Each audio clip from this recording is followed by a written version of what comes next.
Complete ಪ್ರವಾಸಿ ಪ್ರಪಂಚ ಎಲ್ಲ ಲೋಕಾರ್ಪಣೆ ಆಗಿದೆ ಸರ್ ಇವತ್ತು. ಸೊ ಇದ್ರ ಬಗ್ಗೆ ಏನು ಅಲ್ಲ, ಖುಷಿ ಆಯ್ತು. ಯಾಕಂದರೆ ಇತ್ತೀಚಿನ ದಿನಗಳಲ್ಲಿ ನಾವು ಅನೇಕ ಯೂಟ್ಯೂಬ್ಗಳಲ್ಲಿ ಟ್ರಾವೆಲಾಗ್ಗಳನ್ನು ನೋಡ್ತೀವಿ, ವ್ಲಾಗ್ಗಳನ್ನು ನೋಡ್ತೀವಿ. ಅದೊಂದು ಬೇರೆ ಇರುತ್ತೆ. ಬಟ್ ಬೇಸಿಕ್ಕಾಗಿ ಒಬ್ಬ ಸತತವಾಗಿ ಪ್ರವಾಸ ಮಾಡೋನಿಗೆ, ಬೇರೆ ಬೇರೆ ಬಜೆಟ್ನಲ್ಲಿ ಪ್ರವಾಸ ಮಾಡೋನಿಗೆ ಸಾಕಷ್ಟು ಮಾಹಿತಿಯ ಅವಶ್ಯಕತೆ ಇರುತ್ತೆ. ಇಂಗ್ಲೀಷ್ನಲ್ಲಿ ಆ ಮಾಹಿತಿ ಇರುತ್ತೆ.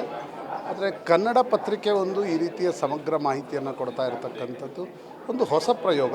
ವಿಶ್ವೇಶ್ವರ ಭಟ್ರು ಏನೇ ಪ್ರಯೋಗ ಮಾಡಿದರೂ ಅದು ಯಶಸ್ವಿ ಆಗುತ್ತೆ ಅಂತ ಅನಿಸುತ್ತೆ. ಹಾಗಾಗಿ ಈ ಒಂದು ಪ್ರವಾಸಿ ಪ್ರಪಂಚನೂ ಒಂದು ಯಾಕಂದರೆ ಇತ್ತೀಚಿನ ದಿನಗಳಲ್ಲಿ ನಮ್ಮ ತಂದೆ ತಾಯಿ ಕಾಲದಲ್ಲಿ ಪ್ರವಾಸ ಅಂದರೆ ನಾವು ಹುಬ್ಳಿಯಲ್ಲಿದ್ವಿ, ಎಲ್ಲೋ ಹಂಪಿಗೆ ಹೋಗೋದು, ಗೋಕರ್ಣ, ಇಡಗುಂಜಿ, ಮುರುಡೇಶ್ವರಕ್ಕೆ ಹೋಗೋದು, ಗೋಕಾಕ್ ಫಾಲ್ಸ್ ಹೋಗೋದು ಅಷ್ಟೇ ಇತ್ತು. ಇತ್ತೀಚಿನ ದಿನಗಳಲ್ಲಿ ವರ್ಷಕ್ಕೊಮ್ಮೆ ವಿದೇಶಕ್ಕೆ ಹೋಗ್ತಕ್ಕಂಥವ್ರು ಮಧ್ಯಮ ವರ್ಗದಲ್ಲಿ ಜಾಸ್ತಿ ಇದ್ದಾರೆ. ಕೆಳ ಮಧ್ಯಮ ವರ್ಗದಲ್ಲಿ ಡೊಮೆಸ್ಟಿಕ್ ಪ್ರವಾಸ ಮಾಡುವಂಥದ್ದು ಜಾಸ್ತಿ ಇದೆ. ಆ ಸೆಗ್ಮೆಂಟಿಗೂ ಕೇಟರ್ ಮಾಡ್ತಕ್ಕಂಥ ಒಂದು ಪತ್ರಿಕೆ ಕನ್ನಡದಲ್ಲಿ ಬರ್ತಾ ಇರ್ತಕ್ಕಂಥದ್ದು ಭಾರಿ ಖುಷಿ ವಿಷಯ ಅನಿಸುತ್ತೆ. Thank you sir, thank you so much sir.